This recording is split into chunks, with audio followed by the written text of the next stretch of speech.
Dale Earnhardt Junior and Kyle Busch's final text exchange revealed. 1 week after Busch's unexpected death at the age of 41, his NASCAR colleague is sharing insight into their final conversation. He wasn't supposed to be the one speaking first. Not like this. Not after everything that had happened in the final stretch, when the messages were still sitting unanswered and the plans were still hanging in the air like they had all the time in the world. But Dale Earnhardt Jr. finally spoke, and when he did, it wasn't polished or planned. It was personal. What he shared pulled back a side of Kyle Busch most people never saw. And it raised one question that still lingers now. What really happened between them in those last days? Dale Jr. breaking his silence. Kyle Busch's final days didn't look like anything out of the ordinary at first. He was still connected to the sport in the way he always had been. Checking in on racing, talking plans, staying active in conversations that kept him close to the track, even when he wasn't in the car. Nothing about it suggested that things were about to take a sudden turn. That's what makes what followed harder to piece together. Because from the outside, everything still looked normal, until it wasn't. The timeline, as later shared through conversations and reflections from those close to him, began to shift quietly. A routine health issue escalated faster than expected. What started as feeling unwell turned into something more serious, something that required immediate attention and couldn't just be pushed aside or managed around a racing schedule.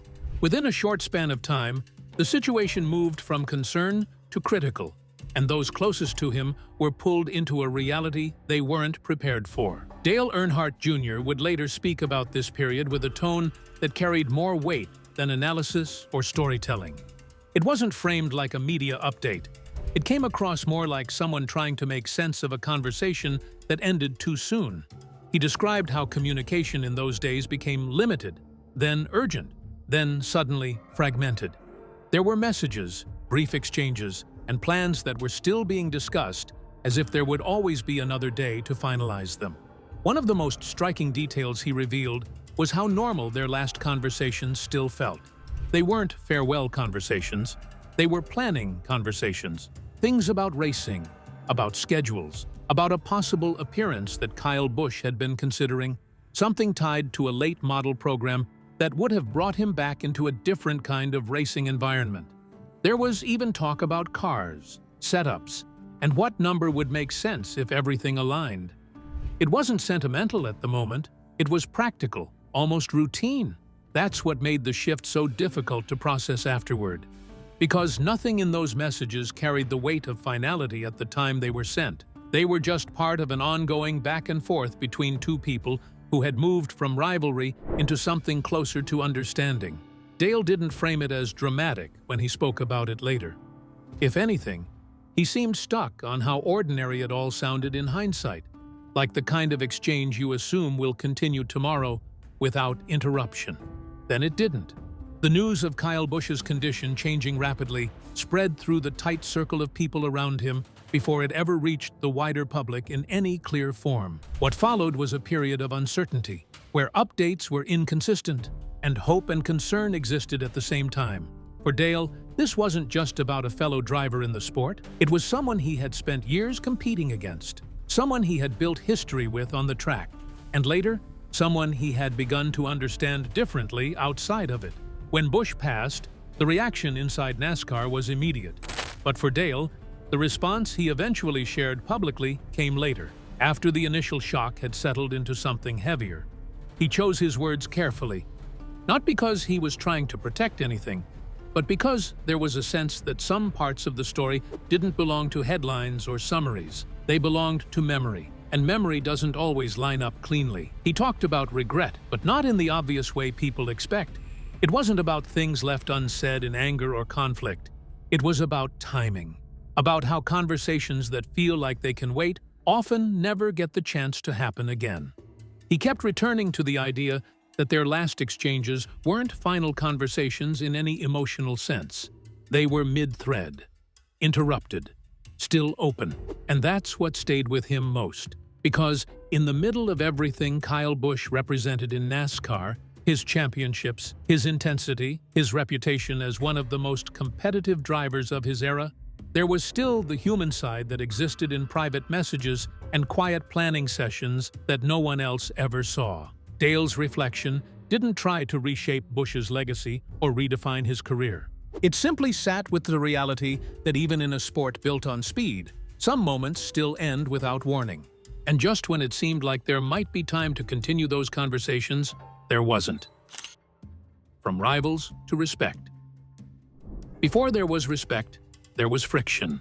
Not the loud, constant kind that defines NASCAR headlines every week, but the kind that shows up in tight corners, late braking, and split-second decisions that leave one driver frustrated and the other standing firm. Kyle Busch and Dale Earnhardt didn't start as enemies, but they also didn't start on the same wavelength. They came from different racing instincts, and for a long time, that difference was impossible to ignore. Kyle Busch entered NASCAR with a reputation that formed quickly and stuck. He was aggressive, confident, and completely unbothered by how others perceived his driving style. He didn't race with hesitation, and he didn't adjust his approach to avoid confrontation. If a gap was there, he took it. If a position was on the line, he fought for it hard. That mindset made him a winner early, but it also made him a frequent central figure in on-track incidents. Some drivers adapted to him, others didn't. Dale Earnhardt, on the other hand, carried something different into every race. He wasn't just another driver in the field, he was one of the most recognized names in the sport, carrying both expectation and legacy. His approach to racing was competitive, but it was also shaped by awareness of the bigger picture. He understood how quickly moments on track could turn into narratives off it. That didn't make him passive, but it did shape how he reacted when situations got tense. When their paths crossed on track, those differences became visible. There were races where neither driver gave an inch, where restarts turned into contact, and where post-race conversations carried more edge than agreement. Fans noticed it quickly. NASCAR audiences are sharp when it comes to patterns. And once a few incidents happen between two big names, every future race becomes part of that ongoing story. For a time, that's exactly what their dynamic was, a recurring tension that felt unresolved. Kyle Busch didn't shy away from that perception. In fact, part of his early identity in NASCAR was built around being the driver who didn't conform to expectations. He was often labeled as difficult, intense, or overly aggressive, depending on who you asked. That reputation followed him into almost every rivalry he had, and the one with Earnhardt wasn't an exception. On the other side, had a massive fan base that naturally amplified any conflict he was involved in, even when the incidents themselves were just hard racing moments. But NASCAR has a way of changing people without announcing it. Seasons pass, teams evolve, priorities shift, and drivers who once collided repeatedly find themselves sharing more space than conflict. That's what started to happen between Busch and Earnhardt. It wasn't sudden, and it wasn't dramatic. It was gradual, almost like background noise fading without anyone adjusting the volume. One of the biggest reasons for that shift was time. Both drivers spent long enough in the sport to experience every version of competition it offers. Wins, losses, championships, near misses, and seasons where nothing seems to go right. That kind of shared experience changes perspective. What once felt personal on track starts to feel like part of a larger pattern that every driver eventually goes through. Dale began to see that Kyle Busch's intensity wasn't directed personally. It was simply how he raced. And Busch, over time, began to understand the weight that came with Dale's position in the sport and how every interaction involving him carried amplified attention. There were also moments outside of direct competition that softened the edges between them. NASCAR events, media settings, and shared appearances created space for brief conversations that weren't about incidents or race results. At first, those interactions were minimal. Simple acknowledgments, short exchanges, nothing that suggested a major shift. But even small moments matter in a sport where most communication between rivals happens at 200 miles per hour. As both drivers moved deeper into their careers, the urgency of rivalry faded. Busch remained one of the most competitive forces on the grid, but his experience brought a different kind of control. He still raced hard, still pushed limits, but with a broader understanding of how each season fits into a longer career. Dale, meanwhile, was approaching the final phase of his driving career and starting to think more about life beyond full-time racing. That difference in stage naturally changed how they viewed each other. What used to be tension began to turn into recognition. Not friendship in a public, defined sense, but something quieter. Acknowledgement. Respect, built on repetition, rather than single defining moments. They no longer needed to prove anything to each other in the same way. The battles that once defined their interactions became less frequent, and when they did happen, they carried less emotional weight. By the time Dale Earnhardt stepped away from full-time racing, the dynamic between him and Kyle Busch had already shifted into something more settled. There was no dramatic resolution, no final handshake moment that closed the chapter. Instead, it was the kind of change that only becomes clear when looking back over years of racing history. What once looked like rivalry had already softened into mutual understanding long before anyone realized it had changed. And that quiet transformation is what gives everything that came later a different kind of meaning. The turning point in their relationship. There wasn't one single moment where everything changed. No big apology, no public handshake, no dramatic race where the tension suddenly disappeared. What happened between Kyle Busch and Dale Earnhardt was slower than that. Kyle Busch is a national treasure. We had such an interesting race. It was fun. Loved calling it and had a fun time. And at the end, boy, it shifted the way most real relationships in racing shift, quietly, over time, almost without notice, until you look back and realize it's no longer the same story. As both drivers moved deeper into their careers, something familiar started to happen in NASCAR. The early fire of rivalry began to settle, not because the competitiveness faded, but because experience changes how drivers see each other. The longer you stay in the sport, the more you understand that most of the people you race against are going through the same cycle. Pressure, expectations, wins, losses, rebuilds. That shared reality starts to soften old edges. For Dale Earnhardt, this period came as he entered the later stages of his full-time driving career. He was no longer chasing a long-term championship path the way he once was. Instead, his focus shifted toward consistency, enjoyment, and managing the physical and mental toll that comes with decades in the sport. That change in mindset naturally affected how he viewed others on the grid, including drivers he once had friction with. Kyle Busch was in a different phase, but he was also evolving. He remained one of the most competitive forces in NASCAR, still capable of winning on any given weekend. Still aggressive when the situation demanded it, but experience had started to shape his decisions differently. He had already lived through the early criticism, the rivalries, the intensity of being labeled one of the sport's most polarizing drivers. Over time, that kind of career forces reflection, even in small ways. What changed between him and Dale wasn't something they talked about directly. It showed up in how they interacted. In earlier years, even small incidents on track could carry lingering frustration. But as time passed, those moments stopped escalating. A bump in a corner wasn't followed by long post-race tension. A close battle didn't automatically turn into a media storyline. The emotional weight of those interactions began to fade. Part of that shift also came from distance. NASCAR naturally rotates drivers through different phases. Teams change, schedules shift, priorities evolve. The intensity of constant direct competition between the same individuals doesn't always stay consistent year after year. And in that space, respect has room to grow without being forced. There were also moments off the track that quietly contributed to this change. NASCAR events, sponsor appearances, and shared spaces in the garage or paddock created opportunities for brief conversations that didn't revolve around conflict. At first, those exchanges were minimal, almost routine. A nod, a quick word, a short acknowledgement before moving on. But even those small interactions matter in a sport built on repeated encounters. Over time, those moments became slightly more comfortable. Not friendly in a public sense, but no longer tense. There was a natural easing of pressure between them, like two people who no longer felt the need to revisit every chapter of their past interactions. The rivalry wasn't erased, but it stopped defining the present. Another important factor was perspective. Dale had always been in a position where he could see the broader picture of the sport. As his career progressed, that perspective deepened. He began to understand drivers like Kyle Busch, not just through incidents or headlines, but through the consistency of their competitiveness. Busch wasn't an exception in NASCAR.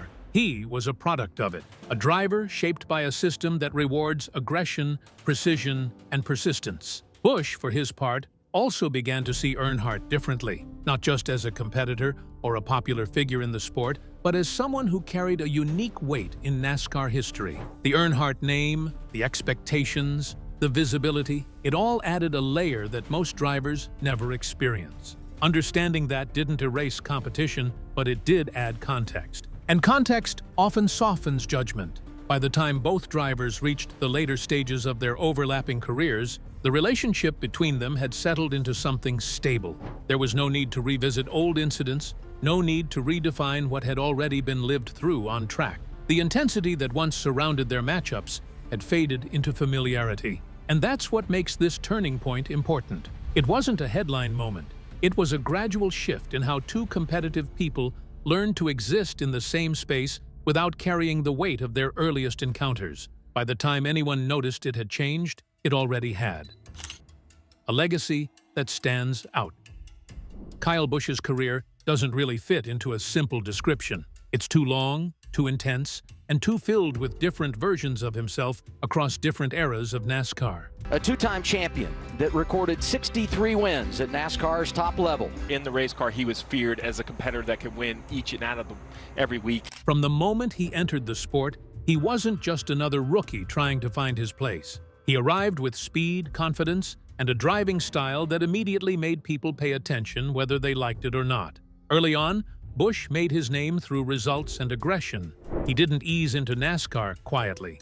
He won races fast, challenged established drivers, and made it clear he wasn't there to follow anyone else's timeline. That approach brought success quickly, but it also created friction. Some saw him as the future of the sport. Others saw him as unpredictable, too sharp at the edges, too willing to push situations beyond comfort. But what never changed was his ability to win. Across different teams, different cars, and different eras of NASCAR, Kyle Busch consistently proved he could adapt and perform. Whether it was in the NASCAR Cup Series or the lower series where he often dominated, his name stayed at the top of results sheets. That consistency is part of what defines his legacy. Not just moments of brilliance, but sustained competitiveness over a long period of time. As the wins accumulated, so did the reputation. Busch became known as one of the most complete drivers of his generation.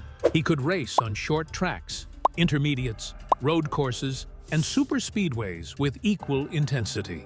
That versatility made him dangerous in every type of race, and it forced competitors to prepare for him specifically. In NASCAR, that kind of presence changes how races are approached. You don't just race the track, you race the drivers who can take it away from you. But his career wasn't only defined by victories, it was also defined by how he responded to pressure, criticism, and expectation. Busch was never a driver who softened his personality for public approval. When things went wrong, he showed frustration openly. When he disagreed with calls or incidents, he made it known. That honesty made him polarizing, but it also made him authentic in a sport where drivers are often expected to carefully manage their image. Over time, something interesting happened. The same intensity that defined his early years began to mature into something more controlled. He didn't lose his competitive edge, but he learned when to channel it differently. Experience brought perspective. Championships and setbacks alike shaped how he approached long seasons and difficult moments. Instead of reacting purely in the moment, there were times when he began to step back and see the bigger picture. That evolution is part of why his legacy stands out. Many drivers are remembered for peaks. Busch is remembered for endurance. Staying competitive across changing regulations, team dynamics, and generational shifts in NASCAR is not easy. Yet he remained relevant, not as a background figure, but as someone who could still win at the highest level. His 2 Cup Series championships solidified that status, but his impact goes beyond titles. The sheer number of wins across NASCAR's National Series places him among the most successful drivers in the history of the sport. Those numbers aren't just statistics. They reflect years of adapting, rebuilding, and continuing to perform while the sport itself evolved around him. At the same time, Busch's personality played a major role in how he is remembered. He was never neutral. Fans either admired his honesty and drive or criticized his approach when emotions ran high. But even that division is part of his legacy. Drivers who leave no impression rarely shape the sport. Busch did the opposite. He stayed visible, relevant, and consistently part of the conversation for over a decade. As his career progressed, there were also moments of reflection that came with experience. Competing long enough in NASCAR means eventually racing against younger drivers who grew up watching you. That shift changes perspective. The sport starts to feel cyclical. Rivalries from the past turn into references for the present, and drivers begin to understand how quickly narratives change once enough seasons pass. Kyle Busch became part of that cycle. A driver once seen as the young, aggressive challenger eventually became one of the experienced veterans others measured themselves against. That transition didn't reduce his competitiveness, it added depth to it. He wasn't just racing for wins anymore, he was racing as someone whose entire career had already shaped how others approached the sport. And that's why his legacy isn't confined to a single era. It stretches across different phases of NASCAR, different generations of drivers, and different interpretations of what it means to be successful in the sport. He is remembered not only for what he won, but for how he raced, how he pushed limits, and how he remained a central figure in NASCAR through constant change. By the time his later career years aligned with Dale Earnhardt's transition out of full-time racing, both men had already built legacies that didn't need rewriting. They were simply still unfolding in different directions, each adding new layers to stories that had already become part of NASCAR history. Dale's perspective and life after racing. When Dale Earnhardt stepped away from full-time racing, it didn't feel like an ending in the traditional sense. It felt more like a shift in position. One day he was inside the car, in the middle of everything, and the next he was watching the sport from a different angle. Closer to the garage conversations, closer to the broadcast booth, and closer to the long view of NASCAR that you only really see when you're no longer chasing every lap. Retirement didn't remove him from the sport. It just changed how he existed inside it. Instead of focusing on race weekends as a driver, he started focusing on them as someone trying to understand the bigger story unfolding across seasons. He moved into broadcasting, media work, and his podcast, where he could speak more freely about the sport without the immediate pressure of competition hanging over every word. That freedom changed his tone. He wasn't just reacting anymore, he was reflecting. In this new role, Dale began to revisit parts of his career with a different kind of clarity. Incidents that once felt intense on track now felt like chapters in a longer timeline. Drivers he once battled wheel to wheel were no longer just rivals. They were part of a shared history. That shift is what allowed his perspective on people like Kyle Busch to evolve in a more complete way. During his driving years, Busch was often viewed through the lens of competition first. Every interaction carried the weight of the moment: position on track, playoff implications, team strategy. But from a retired perspective, those same moments looked different. They became patterns instead of isolated incidents, and patterns are easier to understand with distance. Dale started to talk more openly about that idea that drivers are often shaped by the environment they compete in. In Busch's case, that meant a career built in a highly competitive system where winning required edge, confidence, and willingness to take risks. From the outside, that can look like conflict. From the inside, it often just looks like survival in a sport where fractions of a second decide everything. As he spent more time away from full-time racing, Dale also became more aware of how quickly narratives in NASCAR can solidify. A driver can be labeled early in their career, and that label can follow them for years, even as they evolve. He understood that better than most, having lived through his own expectations tied to the Earnhardt name. That experience made him more careful in how he spoke about others, including drivers like Kyle Busch. Busch, for his part, had also matured into a stage of his career where reflection naturally becomes part of the process. Long careers in NASCAR tend to create that effect. You start to see the same faces come and go. You start to recognize younger drivers entering the sport with the same energy you once had. And over time, that creates a quiet awareness of your own place in the timeline of the sport. Even though Dale was no longer competing, their paths still crossed through the NASCAR ecosystem. Media appearances, events, and shared involvement in racing-related programs kept them loosely connected. These interactions were no longer competitive, but they still carried familiarity. There was a shared understanding that came from years of being on opposite sides of the same battles. What stood out most in Dale's perspective was how much respect naturally replaced old tension, not through any formal resolution, but through time itself. When you've raced long enough, you begin to recognize that most rivalries don't stay sharp forever. They either fade or evolve. In their case, it evolved into something quieter, but more stable.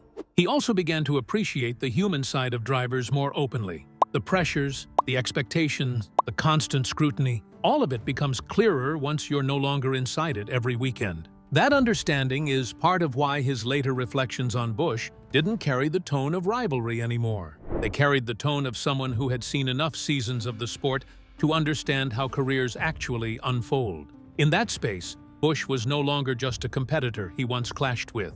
He was a driver who had built a long, demanding career in one of the most competitive eras of NASCAR. Someone who had stayed relevant, stayed competitive, and stayed in the center of the sport for years. And Dale's new life after racing gave him the distance to see that clearly, without the noise of competition shaping every interpretation. The unfinished plans. Some of the most meaningful parts of racing never make it to the track. They stay in conversations, in "we should do that sometime" moments that sound simple until time proves they weren't guaranteed. Despite Busch being hospitalized in the hours before his death for his illness, Earnhardt says his colleague was focused on planning ahead for a May 30th race. For Dale Earnhardt Jr. and Kyle Busch, the later connection between them wasn't built on rivalry anymore. It was built on small talks around racing ideas, including the Cars Tour and possible involvement in late-model events. It wasn't formal or structured, just the kind of discussions drivers have when the pressure of weekly competition loosens and the sport feels a little more open. Busch had shown interest in doing different kinds of racing again, stepping into environments that felt closer to raw driving than the modern Cup schedule. Dale, already deeply involved in grassroots racing, understood that pull. There were conversations about seat time, appearances, and even simple details like car setups and numbers. At one point, the number 8 came up naturally in discussion, not as a statement, but as part of exploring what could be done if everything lined up. None of it was finalized. Nothing moved past early planning. It all sat in that space where ideas are still flexible, where timing feels like something you can always adjust later. That's what made it easy to leave those conversations open-ended, like there would always be another week to pick them back up. But racing rarely waits. Schedules fill, seasons move, and attention shifts quickly to whatever comes next.